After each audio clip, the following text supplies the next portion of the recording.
Going live. Gordon the Gopher, Philip Schofield. There's a throwback. Sorry to keep you all waiting. Right, good evening, everybody. Good to see you all. I suppose just as we're beginning, we've been kind of like reflecting on how to do this in the most effective way. Having done it 3 times. And so what we're going to do is come to the chat a little bit later and see what's going on after we've had a little chat between ourselves, just to make my life easier when I'm editing the episode afterwards. So, but yeah. So I'm not going to keep an eye on it. Are you going to keep an eye on it, Steve? I'm not. You guys go off, and then we'll see what on earth's been unfolding. Everyone's probably will have gone. Everyone definitely. Oh, it's not going to engage with us. What's the point? Yeah, yeah. Poor chat. Oh, no, poor no. It's gone. This is the problem. This is the problem. But yeah, no. If you've got any kind of thoughts on this episode and, you know, your instant reactions and all that stuff, then leave them in the chat and we'll come to them, do a whole little section around them, if that makes sense. Hope it does. Good. Right. I'm going to hide the chat. Bye, chat. Poor chat. I don't know what I'll replace it with. Yeah. Right. Your face, Steve. I've got your face 3 times on my screen here. Wow.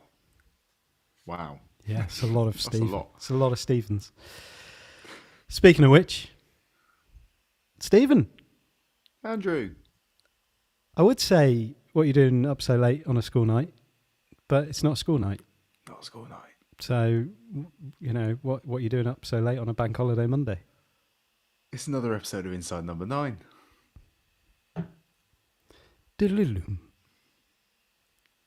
It is indeed.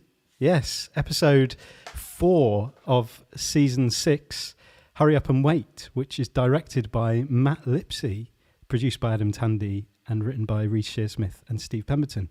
First aired on Monday the 31st of May, 39 minutes ago. Wow. 2021. I've got that date completely muddled up, but yeah, you know what I mean. You know what I mean. So yeah, how do you feel about that? I don't know. I was thrown off by what I saw beforehand in terms of what I was expecting of it. I was amazed at how little Adrian Dunbar there was. After all the sort of build-up with the fact Ted was in it, and we were going to have an Adrian Dunbar This meeting is being recorded. We're going to have to go again, mate. Okay. I've done it again. Just realised. I've done it just again. realised then.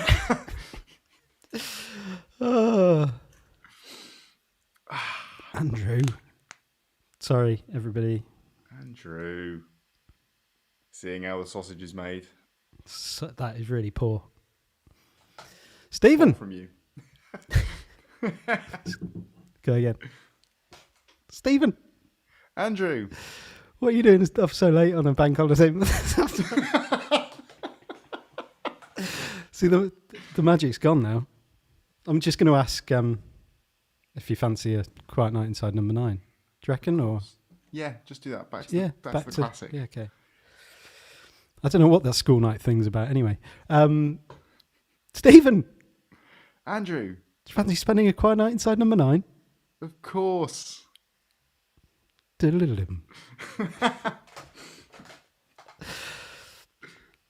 So it's episode number 4 of series 6, Hurry Up and Wait, which was directed by Matt Lipsey, produced by Adam Tandy, and written by Reece Shearsmith and Steve Pemberton. It first aired on Monday the 31st of May 2021 at 41 minutes ago. I'm laughing because this is the second time we've recorded this. As you will know if you're listening to this live, as our YouTube audience, hello to all of you. To everybody listening afterwards, yeah. That's just a bit of extra information for you that you didn't need to know. So we've just watched Hurry Up and Wait. How did you feel about it? Instant reactions there, Steve? I was a little bit confused. I was thrown off by the fact that I was expecting a lot more Adrian Dunbar than we got. I was kind of led to believe from the build-up stuff that this was going to be an episode all about Adrian Dunbar sat in a static caravan waiting for something, and it wasn't at all. It was Reese. It was indeed. Yes, Adrian Dunbar didn't actually appear until pretty much exactly halfway through the episode.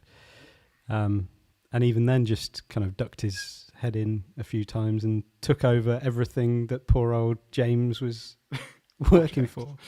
I felt so sorry for James. I've got some questions about sort of little clues and things that were in there that I'm not sure whether they go anywhere or not. They said, the continuity announcer said that we were heading into a caravan of clues. Yeah. Which kind of, some of them were kind of quite obvious towards the end. Others not so much. Yeah. Whether she was just trying to confuse us, go for a double bluffing thing. Yeah, we'll get into that. We'll explore some of the clues as we go. I've come up with a little bit of a structure for this episode. Okay. Just because I think it would be helpful rather than I felt last week like I was floundering a little bit, flapping around in the dark, trying to find things to talk about without, and like we have literally just watched the episode for the first time and we're trying to get our heads around it and stuff. So I guess the place that I thought we could start was like, and you've kind of touched on it a little bit, like our expectations before the episode, like what we were expecting.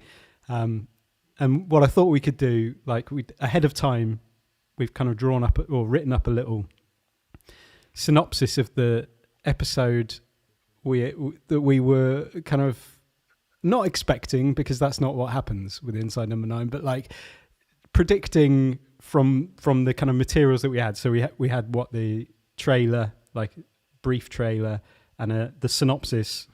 And the poster. So, and the poster. So the synopsis was actor James is waiting for his big moment on the set of ITV's prestigious new crime drama, and this holding area should be the ideal place to relax and go over all three of his lines, except he's actually in a static caravan owned by Una and Stan. The more he learns about this couple and their strange daughter, the more disconcerted he becomes. So should we share our preconceived synopses? Yeah. I thought that Adrian was going to be James. And I had it in my head that we were going to have Adrian as James sat in this static caravan waiting for something, but it turns out that he's finding himself in the middle of a murder investigation, and he's being framed for it somehow. Okay. Is where I thought things were going to go. Interesting. Yeah. I wrote, because of the trailer, I thought, okay, James and Stan have known each other since meeting at an audition for Hollyoaks 3 years ago. This is incredibly specific. Stan introduced himself as the props manager. So when I heard them talking about costumes, I was like, oh, yeah, I'm in. Nailed it. So when James got the call to appear in ITV's new crime drama, he wasn't surprised to find himself in Stan's static caravan, waiting to be called for his 3 lines. It turns out Stan isn't a props manager, and there is no crime drama other than the one unfolding before them. It's Adrian Dunbar's biggest role to date, as he has to convince James that a doll is a baby, and that the baby buried beneath the caravan is a doll. So, you're not 100%. billion miles away. That's what I'm looking for. 1,000,000 miles, not 100%. I've gone billion. No, yeah. So there's definitely bits in there that you pretty much nailed. The doll, the doll was obviously important in her hands. The doll had certain Psychoville Hmm. overtones as well. It did actually, didn't it? Yeah. Yes, that she could have been played by Dawn French yeah. as well. Yeah. The whole costume, the costume department. Was that a bit of a red herring? I thing? think it was, wasn't it? It was something about his watch. I think that it was probably he felt that he was wearing too modern a watch or something, and he needed a retro one because it was a 20-year-old story. Mm-hmm. But I thought that was going somewhere. Yeah. Maybe it is. Maybe Maybe there it is does something mean in it something. that I haven't picked up on. But it feels like it was a little bit of a red herring, or just an avenue that they thought about that never went anywhere. Yeah, I think that's one of those things that is going to be quite interesting to go in and explore afterwards to see if there is. It's like the kind of old car that was positioned The initial first shot. in that first shot. It's like, oh, that's going to be significant, and then like, off the top of my head right now, I can't think of any reason it was. And yeah, so I guess let's just sort of walk through the episode. Kind of made some. I don't know how what you did, but I kind of made some notes going as we went. Like my first thought was, okay, Joe is a police officer, and this is going to turn out that something's going on with James, and they're trying to, either use him to stitch up someone in the caravan, or James is going to be involved in something himself. Again, no. No, well off. Yeah. And Bobby the Bobby. I don't think he's called Bobby. He's such a sweet character, like so nicely played by Reese. I did. Yeah, I thought sort of a bit later theme-wise and things, I guess it comes in, but just the way that he grows, or the way that his whole character changes over the course of it, from this person who has his confidence completely shattered by having his lines taken off of him, to then thinking that he's actually grown into the role of being an actual police officer and cracking this whole thing. I brought this whole thing down. And then it turns out, no, he had, or has he? Yeah. He has, but no one's listening to him because he's nothing. He's got no lines. Yeah. And the thing he thinks is the crime, is the perpetrator, isn't quite right, but he's got there. He's there. Yeah. Were you surprised by the twist? By that? Or was it a twist? I think it was because we were set up so much to think that Stan was involved. And he may well have been still. It's still a bit vague as to to what extent the whole family were kind of in on that. Because, we don't know how. So Bev was 10 at the time. So did Bev steal the baby and managed to be spotted as someone in a red tracksuit running away? Don't really know. Yeah, that's what we don't quite know. No, who was in? Whether the whole family was in. Yeah, I mean, you're set up to think that Stan is the sort of person that would do this, especially lines about his computer having been searched 6 times, and the lies about when they moved to the area and all those sorts of things. So I guess it kind of was a bit, to an extent, that we were kind of led down that path. Yeah. Yeah, and I think the vibe of the family did give the impression that they all know, like just the way that what was the mum called? Una. The way that she was engaging with Bev was. Well, I don't know. I mean, It was sort of dysfunctional and something rather sinister to hide. Mm-hmm. All those sorts of things that you see in like the creepy horror films. Yeah.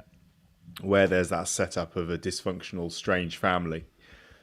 I mean, the whole thing is, the whole actual setup is mad. The fact they've got this green room that is just a grim static caravan that a family live in and are just living there and haven't been moved out for the day or anything like that. Exactly, yeah. On the site of home. this crime that they're building a drama around. And potentially this family, obviously, by the end of it, have been involved in that crime as well. It's like, yeah. Even without that, even using someone's abode as a green room while they're in situ is... Yeah. You move them out for the day. You pay for a nice hotel room for them. And yeah, it's the whole sort of environment is a bit weird because this is supposed to be a fairly big budget, big deal TV show. And they're just relying on some fairly rundown looking occupied static caravans as their green room in their costume areas and things. Yeah. So, I mean, what about the title? Hurry up and wait. I mean, it's a well-known phrase to just rush people into getting somewhere only for them to have to sit and do nothing to wait for it to actually happen, isn't it? Mm-hmm. And I don't know.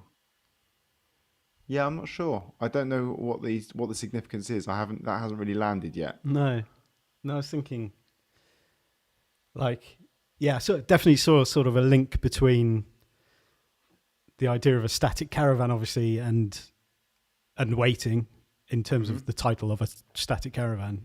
That sort of sense of stasis being, I guess, suspended between things, or a caravan that doesn't have wheels. Which is weird, isn't it? Yeah.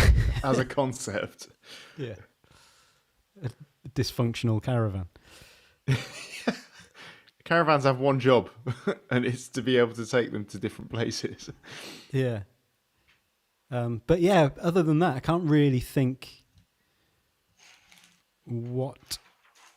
Because usually the titles have at least, one or two meanings.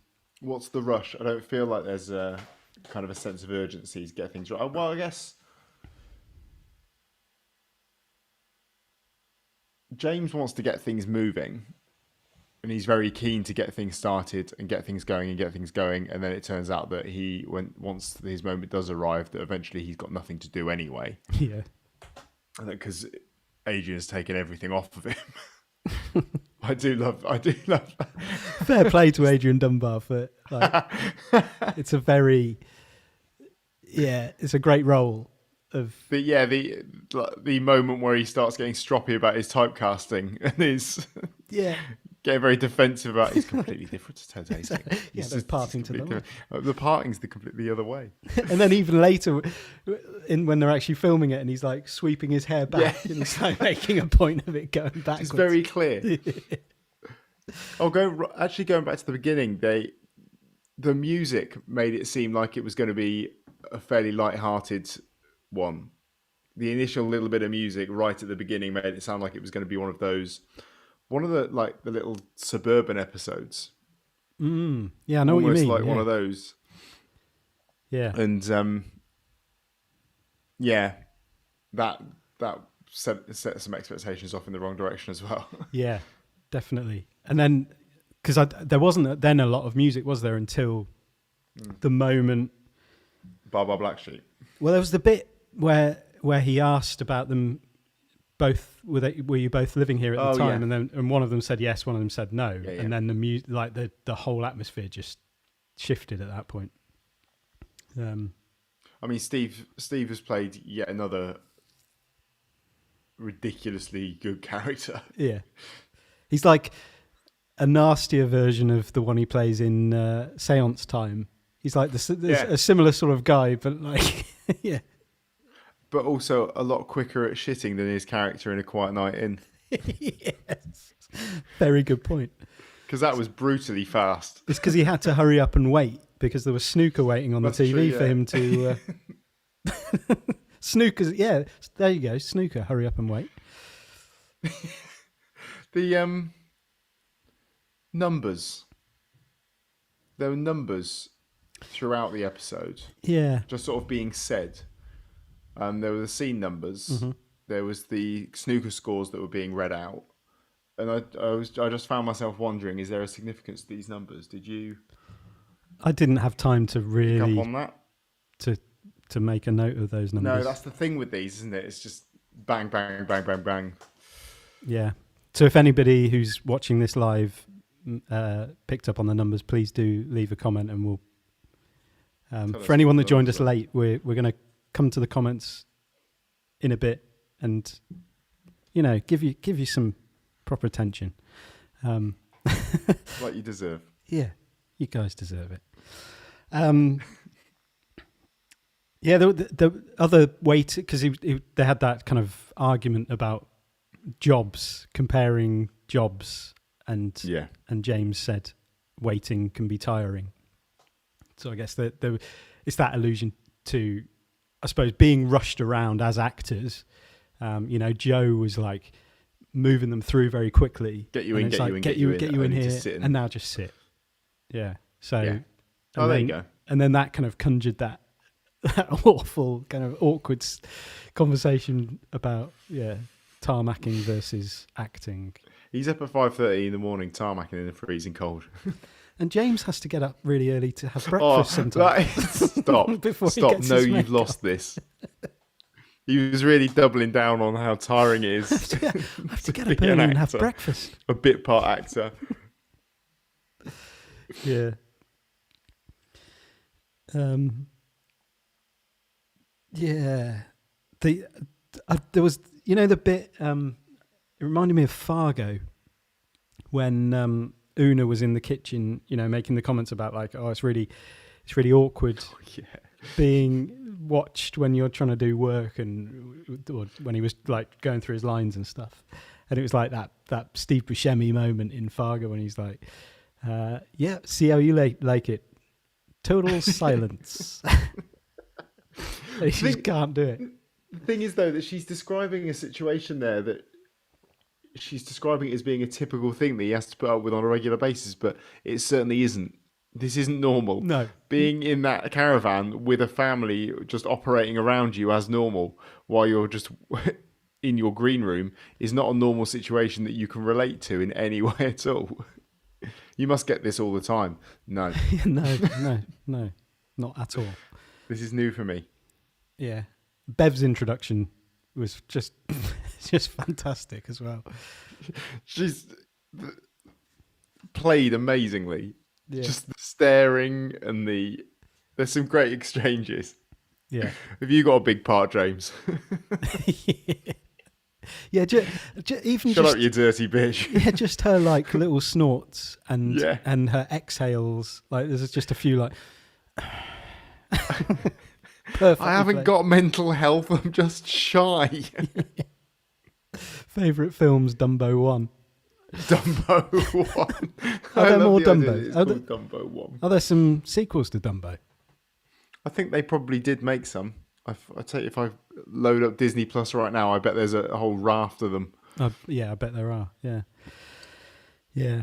And then, do you know the whole tropical Lucasade? Yes, as champagne. Tropical Lucasade, yeah. That reminded me of. Have we talked about it before with Jason Isaacs on the Event Horizon? I don't think we have. No. It's one of my favourite things. That was a moment where I thought, oh, is there some other acting going on? Like, are they pretending to be doing something? I did wonder whether this was going to be like a layered thing. Yeah. But yeah, Jason Isaacs on the, what's it called? Like extras, whatever they have on DVDs, or used to have when you could get them.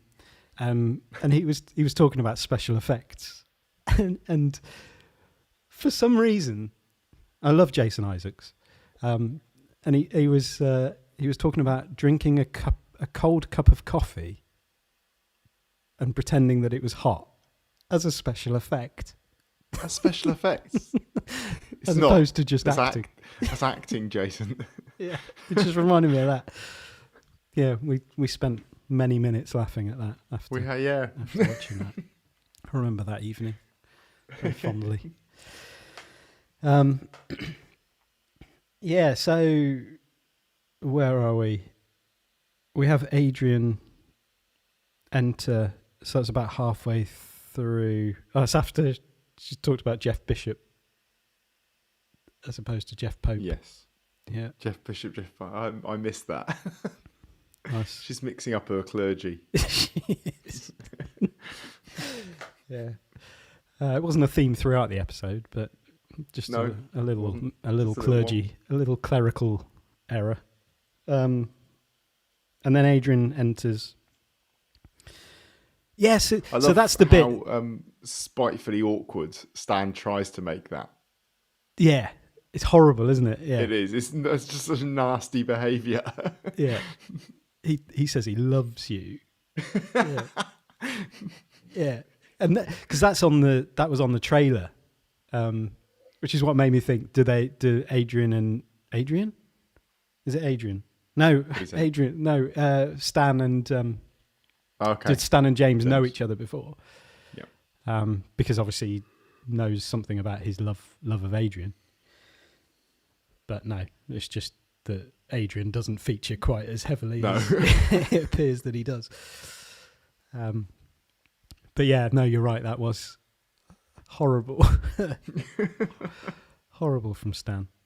The other thing I was wondering, because Stan has been mentioned, that was mentioned in reference to the Simon Says episode, wasn't it? Mm-hmm. In reference to Eminem. Stunning. Yeah. Yes. And that made me think, is he going to be that kind of role? Like he's going to have some sort of manipulative, bringing people, or an obsession with Adrian Dunbar, or an obsession with James even. And I think two episodes in a row with that theme might have ended up being a bit heavy. Yeah, so the Stanning happened with the episode that wasn't involved with a Stan. The Stan, yeah. There you go. That's fine. Throw you off. Who expected that? Not me. Yeah, and then there was Adrian's that whole thing of like under no when Joe said I was told under no circumstances would and she didn't finish that line, whether it was like I would leave you alone with James. Yeah. He's quite demanding, Adrian Dunbar, isn't he? With his blue mug. Apparently so. Blue mug. When he said I could murder a cup of tea, he put emphasis on murder then as well. So it's like ooh. And then they work the lines together.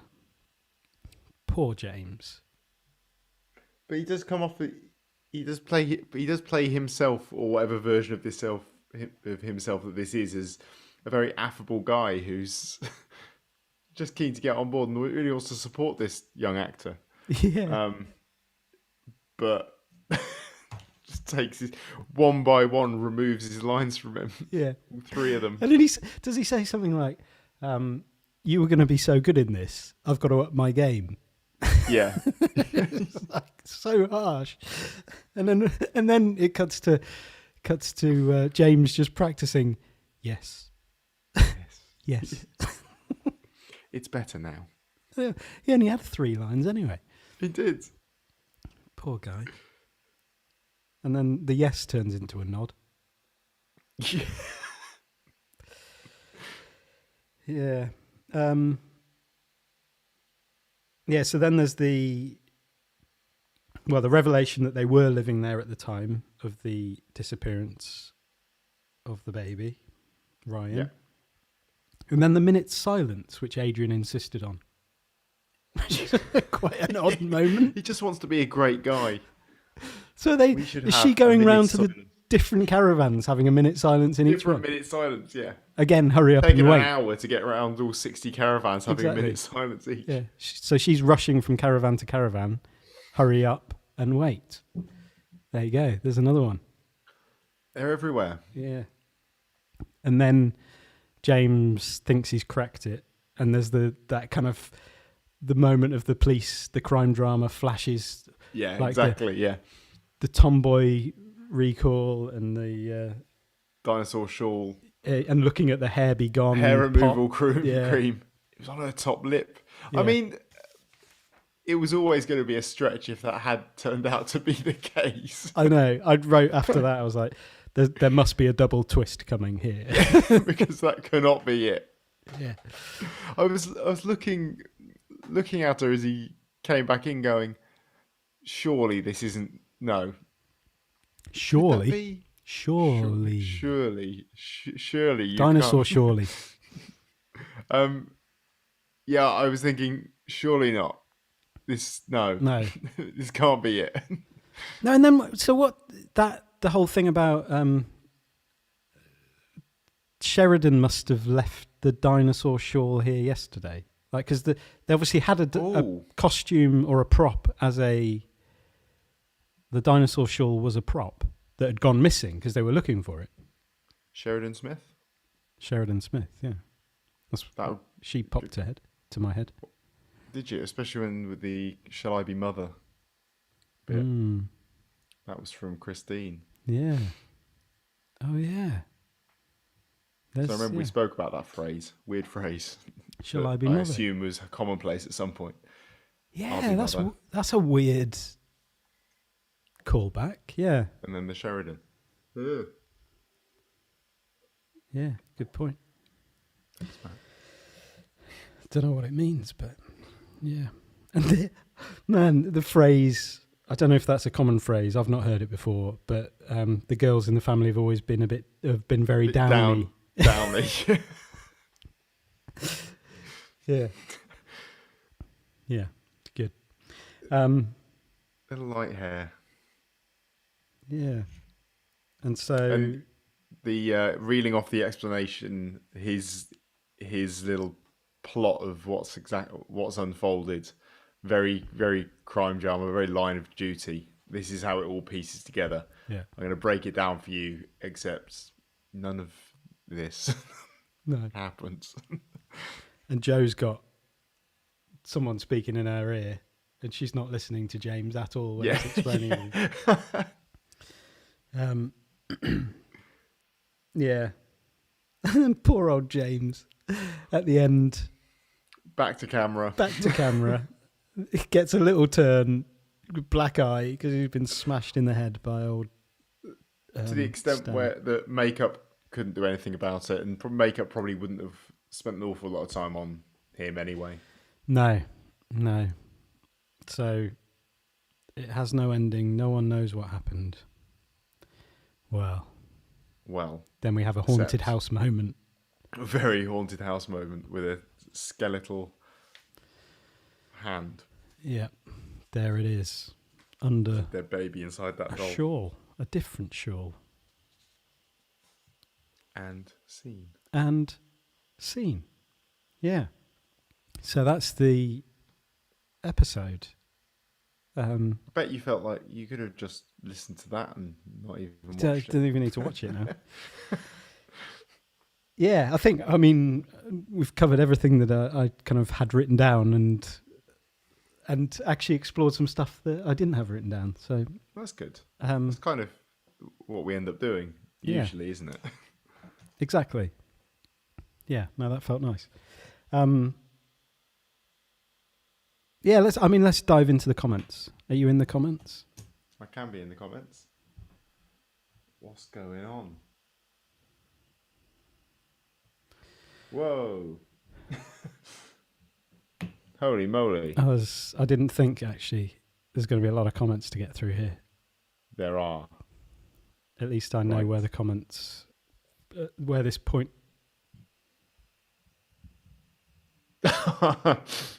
Call back to last week. Inside number 9 and Snooker, my two loves, said Lauren. Them and Anne Frank, said Simon. And cricket. Lauren, I feel like this is a list that we keep adding to here. Here we go with the numbers. Did you notice the numbers? 3 9's 27.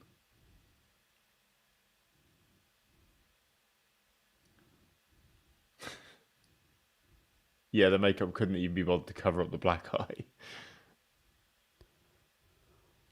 Chekhov's doll. Yes. So does the victim of the crime count as a Chekhov's? Chekhov's corpse. Is that a thing? Andy Mort is on mute. Have I been on mute this whole time? You best not have been. I mean, you haven't been lip reading me, have you? Well, in a stunning twist. Tied into last week's episode. Loved when Steve was on the toilet and the snooker player potted the brown at the same time. I didn't notice that. That's brilliant. No, I did. That's amazing. Well done, Adam. Good spot. Good catch, Adam.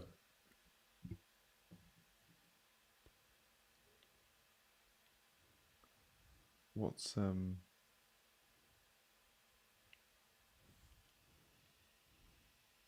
I wonder, just thinking about numbers, I wonder whether the snooker numbers added to anything significant.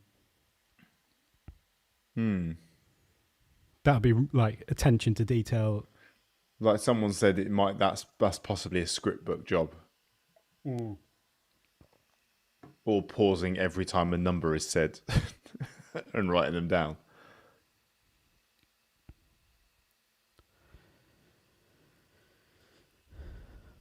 Snooker.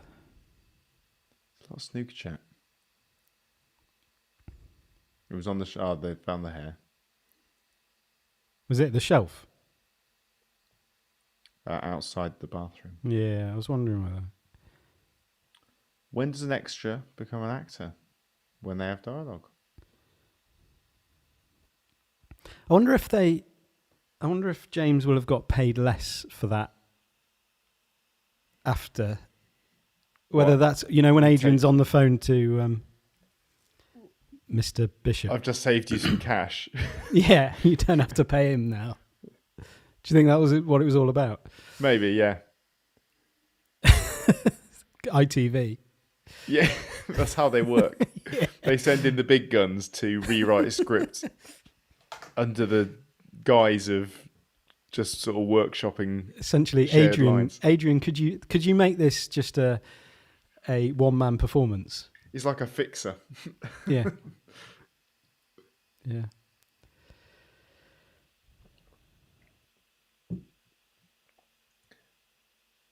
It was a strange episode.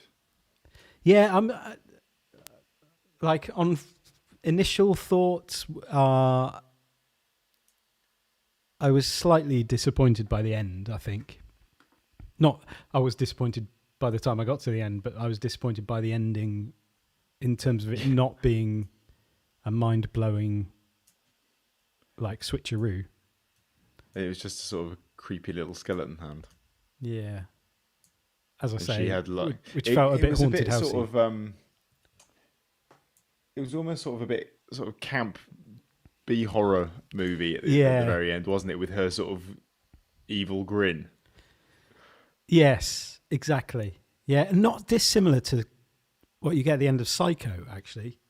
When you have that combination of, the reveal of, sorry, spoiler alert for anybody that hasn't seen Psycho. Shut your ears.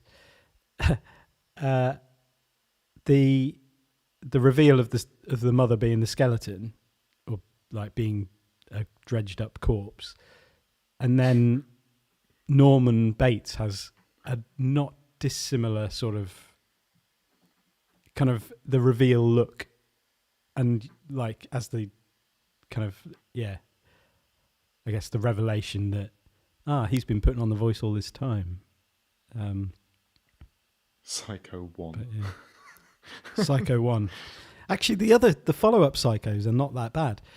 Psycho 2. Are they not? No, I quite enjoyed them. They're not just like a rehashing of the same story, but I think this kind of relied a lot on atmosphere and the kind of creepy build that was going on, with that being that sort of sense of the family not being quite right and not knowing how that was going to play out, whether there was this really weird dysfunctional thing going on with the girl, with whatever Stan's prior history was, and then the sort of reveal that they couldn't get their story straight about whether they were there living there and those sorts of things. And that meeting, there's like that sort of horror dread stuff going on at the same time as the cop drama. yeah, And yeah, many layers and misdirections. Simon hated it. Hated. I'm putting words in his mouth, but I think Joe's right. The discomfort, it was one of those ones that relies on the discomfort definitely, and the awkwardness. Yeah. It's a very, very British situation, like in terms of like, can you imagine, in terms of imagining a green room, and like a, pre-performance relaxation area being that uncomfortable and that like disconcerting in terms of like, all I need to do is relax before I go out and deliver my big performance, and I've got this family all around me, like putting me in a very uncomfortable position. Knowingly so as well. Exactly. I bet this must be awful for you, having to just sit here awkwardly while we go about. Yeah, I think there definitely should be one of those stands in every, like, the backstage at Jonathan Ross's chat show. There should be a stand just sat there. He loves you. Make it just like between the people that are there, just making it really awkward. He loves you. Yeah. No, it's difficult to make a big judgment off the first watch. But as I say, like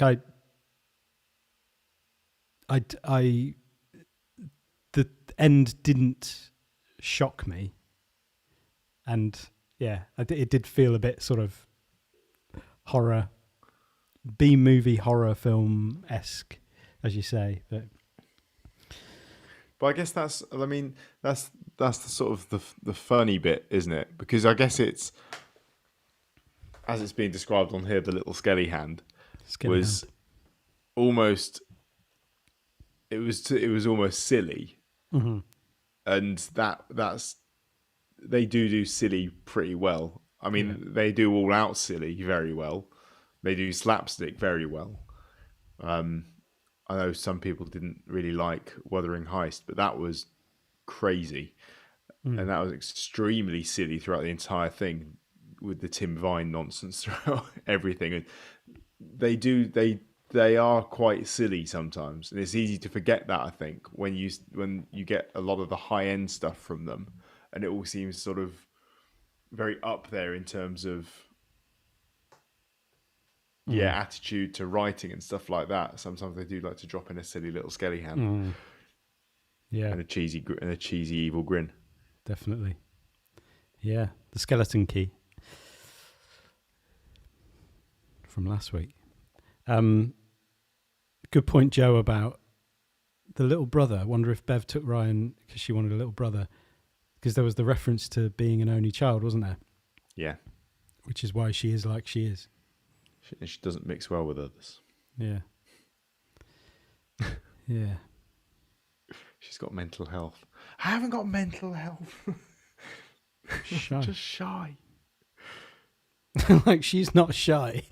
Exactly. Well, I don't know what your definition of shy is, but the way she presented herself to James, she's fine. I mean, it's not a shy family, is it? First time you meet someone, hurry up, I'm crowning you. Good. Cool. Well, I think we've rinsed this one numb, mate. Yeah. Yeah. Unless anyone disagrees.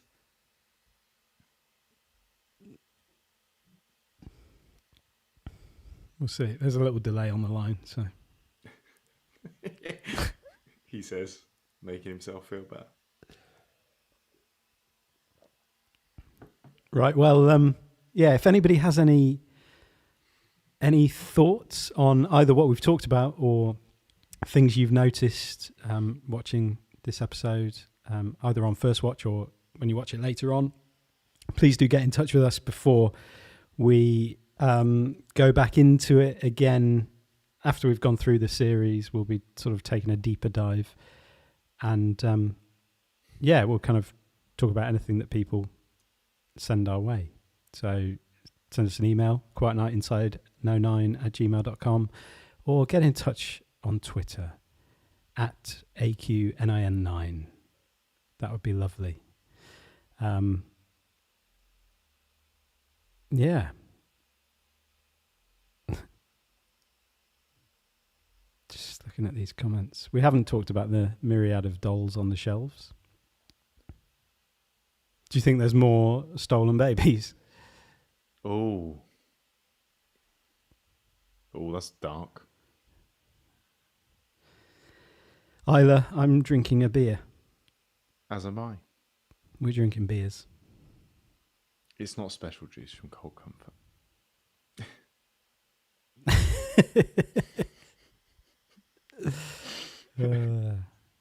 Cool. Great. I don't want to cut people off in their Half a star from Simon. I think Simon's had a bad weekend. Don't worry, Simon.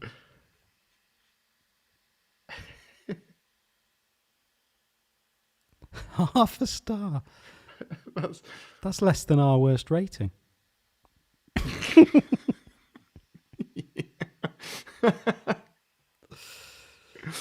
Unlistenable? Was that? Unlistenable.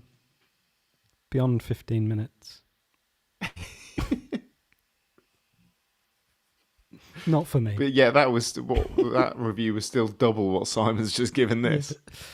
Yeah. Great. Yeah, thanks everybody for joining us. This has been lovely as always. A quarter. Chill out, Simon. Yeah, next week's going to blow your mind, Simon. Have a nice rest. Have a good half term. Put your feet up. Have a relax. You'll be all right. Cool. All right. Cheers, Lauren. Thank you. Isla, I hope you're talking about the episode of Inside Number 9 rather than the podcast.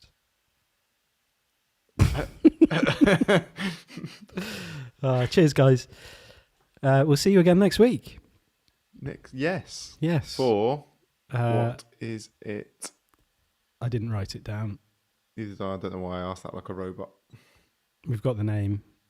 Oh, it's the Derek Jacobi one. Not the Devil of Christmas. Yeah, I don't think that's what it's called. Not the Devil at Christmas. Not the Devil at Christmas. Yeah. Cool. All right. Till then. Till then. Have a good night, everybody, and a good week. Bye-bye. Bye-bye.